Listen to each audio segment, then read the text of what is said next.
જામનગરમાં મકર સંક્રાંતિની ઉત્સાહપૂર્વક ઉજવણી કરવામાં આવી રહી છે। ત્યારે કૃષિ મંત્રી રાઘવજીભાઈ પટેલે જામનગરમાં ધ્રોલ તાલુકા ખાતે મકર સંક્રાંતિ પર્વની ઉજવણી કરી છે। ધ્રોલ તાલુકાના મોટા વાગદુડ ગામે ખાતે બાળકોને પતંગ, તલ અને મમરાના લાડુનું વિતરણ કરી મકર સંક્રાંતિની કૃષિ મંત્રીએ ઉજવણી કરી હતી। આ તકે કૃષિ મંત્રી રાઘવજીભાઈ પટેલે જણાવ્યું હતું કે દાન, દયા અને ધર્મનો તહેવાર એટલે ઉત્તરાયણ। તેમજ રાઘવજી પટેલે તમામ લોકોને ઉત્તરાયણ પર્વની શુભકામનાઓ પાઠવી હતી।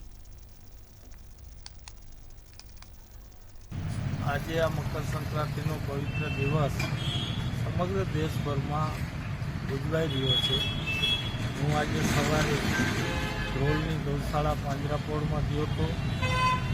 ગાય માતાની પૂજા કરી, ગાયને ચારો નીરો, ત્યારબાદ મોટા વાગુદળ ગામે રાજબાભાઈ જાડેજા દ્વારા આયોજિત પતંગ, ચીકી બાળકોને વિતરણ કરવાનો એક સારો કાર્યક્રમ હતો।